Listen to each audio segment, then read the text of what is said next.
Bah la fille. Tu te souviens? On doit tourner une vidéo aujourd'hui.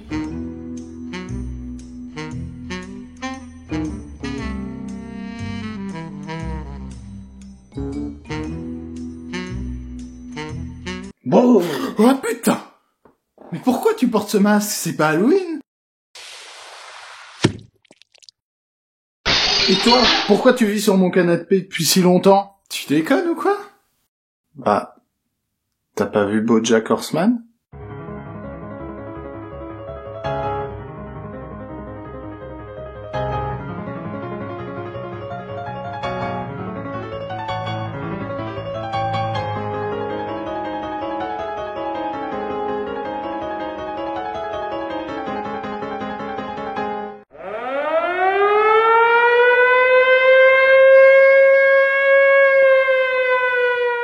Bon, des séries qui parlent d'absurde, il y en a pas des masses. Je suis absolument pas d'accord avec toi. Des séries absurdes, il y en a des masses. Mais non, pas des séries absurdes. Des séries qui parlent d'absurde philosophique, comme dans le mythe de Sisyphe d'Albert Camus.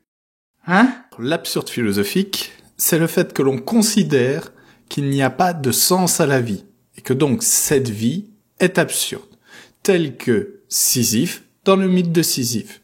Ok, on va pas recommencer. D'abord, c'est qui Sisyphe? Les dieux avaient condamné Sisyphe à rouler sans cesse un rocher jusqu'au sommet d'une montagne, d'où la pierre retombait par son propre poids. Ils avaient pensé, avec quelques raisons, qu'il n'est pas de punition plus terrible que le travail inutile et sans espoir.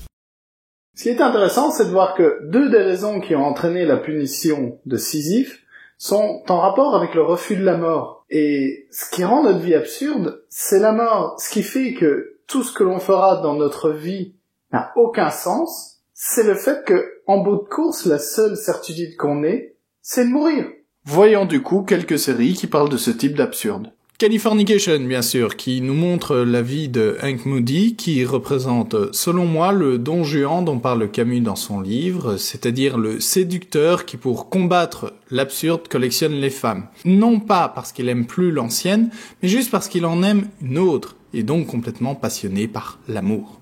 On pourrait aussi parler de Don Draper dans Mad Men, qui non seulement est un séducteur absurde tel Don Juan, mais qui est aussi l'acteur absurde par excellence, puisqu'il est publicitaire, et y a-t-il un boulot qui mette plus en avant le fait que le paraître fait l'être, ce que Camus définit comme l'absurde de l'acteur. Mais je sais ce que vous allez me dire. Mais tu surinterprètes. Et je vous répondrai, bah oui, c'est le thème de l'émission. Mais je vais m'arrêter sur une série exceptionnelle. Je vais bien sûr parler de BoJack Horseman. Bon, pourquoi est-ce qu'il devrait se suicider? Nous y voilà. Les premiers mots du mythe de Sisyphe sont les suivants. Il n'y a qu'un problème philosophique vraiment sérieux. C'est le suicide. Juger que la vie vaut la peine d'être vécue, c'est répondre à la question fondamentale de la philosophie. BoJack Horseman est un homme cheval qui est célèbre car il jouait dans une sitcom familiale qui a fini par être arrêtée. Depuis, il passe son temps à boire, à se droguer, à baiser, et c'est à peu près tout. Concernant notre équidé, il faut déjà faire remarquer une chose, c'est qu'il est acteur. Or, selon Camus, les acteurs sont l'un des personnages absurdes par excellence. Pourquoi? Parce qu'ils passent leur vie à faire passer paraître pour l'être. Mais le monde de BoJack est encore plus absurde que lui, car il y a des êtres humains à tête d'animaux comme BoJack ou Mr. Peanut Butter, mais aussi des êtres humains tout à fait normaux tels que Todd ou Diane. Ce qui donne au monde de BoJack un petit côté surréaliste qui augmente encore ce côté absurde. Mais bien sûr, Camus ne pense pas que la seule alternative est le suicide. Dans son livre, Camus va notamment parler d'un penseur chrétien tel que Kierkegaard, qui pense que si le monde est absurde, c'est qu'il doit en exister un autre qu'il ne l'est pas.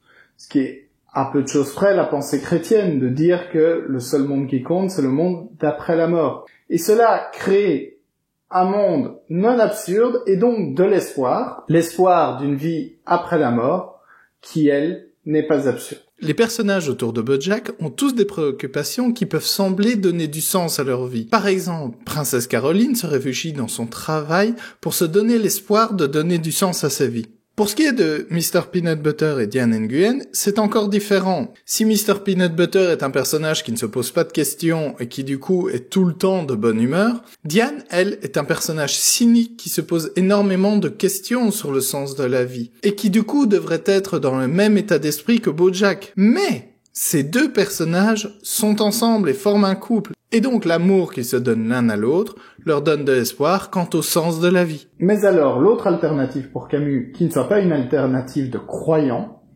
c'est la révolte. Pour Camus, l'absurde ne peut pas être évité. Il doit être vécu. Pour la simple et bonne raison que si l'homme se suicide, l'homme n'existe plus, il n'y a pas d'absurdité si l'homme n'existe pas. Et en vivant cette absurdité, on va gagner plusieurs choses. On va notamment gagner la liberté de ne plus vivre dans un monde dans lequel on a l'espoir que la vie prenne un sens un jour, et on va gagner la révolte, le fait de ne pas se laisser faire par cet absurde, et de décider de vivre en sachant que l'absurde est là, mais en profitant de tous les à côté de la vie. Et d'ailleurs, la série passe son temps à parler de sujets sociaux qui ne sont pas abordés habituellement dans ce genre de série. Et BoJack Horseman, ça lui laisse quoi comme solution du coup ? Eh bien, il y en a plusieurs. Il peut effectivement se suicider. Ainsi, il n'acceptera pas l'absurdité du monde, du coup ne l'embrassera pas, et face à cet absurde, abandonnera tout simplement. Il peut aussi se dire, puisque ce monde n'a pas de sens, il y en a un autre qui en a. Et donc entrer dans une croyance quelconque qui lui donnera de l'espoir par rapport au sens de la vie. Mais finalement, il peut certainement se révolter contre cette absurdité. L'embrasser complètement et ne pas se laisser faire, être libre de tout espoir, se passionner pour ce que le monde offre, et donc se dire « La lutte elle-même vers le sommet suffit à remplir un cœur. Il faut imaginer Sisyphe heureux. » Pour finir, rappelez-vous que rien de ce que je ne dis est vrai, et que ce ne sont que des hypothèses.